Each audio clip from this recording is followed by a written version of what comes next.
Hey, what's up YouTube? It's Story of Sam and welcome back to a brand new NBA 2K22 current gen video. And today I'm going to be going over how to create one of the best power forward / center builds in 2K22.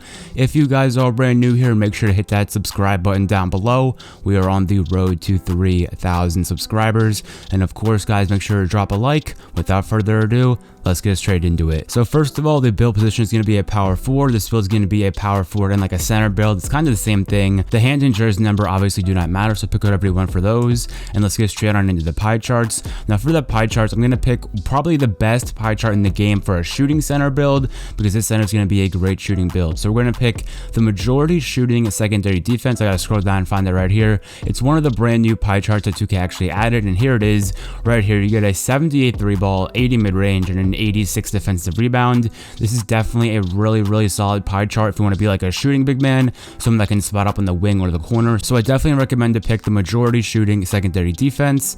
Next up, we have our physical profile. I'm going to pick the first one on the list. See, the physical profile, the most important thing is speed and excel. So even though we are going to be a center build, I think speed is the most important. So pick the first physical profile on the list. And next up, we're going to be setting our potentials. For the finishing, you want to put your driving dunk at a 68, max it out. And now for the standing dunk, we want to put this up to a 40. Now we are only going to get one finishing badge, but this build's going to be mainly focused on shooting and defense. Next up for the shooting, we're going to max out mid-range shot, max out 3-point shot, max out free throw, and then put the post fade up to a 56, so we get 20 shooting badges just like that. And now for the playmaking, we're going to max out pass accuracy, put the ball handling up to a 57, and then max out the post control, so we get 10 playmaking badges. And lastly for defense, we're going to max out interior defense, perimeter defense, lateral quickness, skip steal for now, max out block, offensive rebound, defensive rebound, and then go back up to steal and max it out, so we get 23 defensive badges. So the final badge count should read 1 finishing, 20 shooting,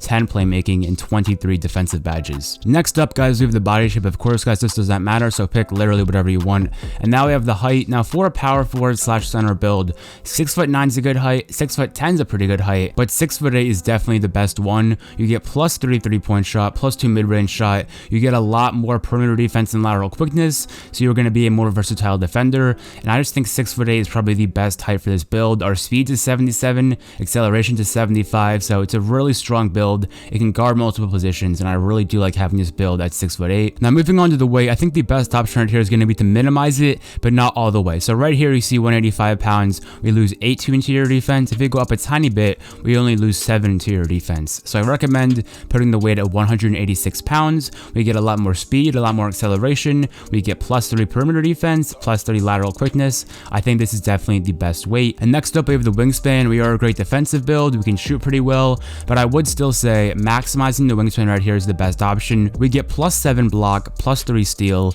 a lot of rebounding back, and we do lose a little bit of shooting, but 77 3 ball is still plenty to hit in the corner, especially once you have all 20 shooting badges. So definitely go with 90 inches on the wingspan. And now for the takeover options, we have spot up shooter, rim protecting takeover, and glass cleaning takeover. Now I do like having glass cleaning takeover just because if you have sharpshooting takeover, the opponent automatically knows you can shoot, but if you pick glass cleaning takeover, they are still unsure whether you are a shooting big man or not. So I would say it's in our best interest to pick glass cleaning takeover right here. And as you can see, we have created the glass cleaner build, shades of Evan Mobley, Draymond Green, and Chris Webber. Now this build is definitely one of the best centers in the game. It can shoot really well, it can defend, and it also has 10 playmaking badges. The one downside is the finishing, of course, but honestly there are plenty of other great finishing big men in the game. So if you want a center build that's great at finishing, this is not the option, but it does everything else really well. Up next we have the badges. We have 1 finishing badge. I'm going to throw on bronze slithery finisher right there. Slithery finisher is a pretty solid badge, but again we only have 1 finishing badge, so it's probably not going to matter. Next up we have 20 shooting badges. I'm going to throw on Hall of Fame sniper, Hall of Fame hot zone, Hall of Fame blinders, Hall of Fame catch and shoot, and I'm also going to put on Hall of Fame green machine right there. Next up we have the playmaking badges. I would definitely throw on gold unpluckable, a really solid badge right there. I would throw on gold quick first step. I would also throw on bronze bailout, and lastly I'm gonna put on gold downhill right here, a really good badge for 3v3 and 5v5 game modes. And now we have our last category of badges is going to be defense. So first of all, I'm going to put on gold interceptor, gold intimidator, gold chase down artist, gold brick wall, gold box. I'm going to put on gold rebound chaser, gold rim protector. I'm going to put on silver clamps to finish it off. There are plenty of great options here, so there's not like a certain best badges in the game for centers. There's a ton of different great badges, so pick whatever you want. Anyways guys, guys, I hope you enjoyed today's video on the best shooting center build in 2K22. If you guys did enjoy it, make sure to hit that subscribe button down below. We are on the road to 3,000 subscribers. And of course, guys, make sure to drop a like. That would be great. And if you guys do want to watch more of my NBA 2K videos, I'm going to leave an end screen right when this video finishes to 2 of my previous uploads that I think you guys would really enjoy. So have a great rest of your day, guys. It's been Story of Sam, and I'm out. Peace.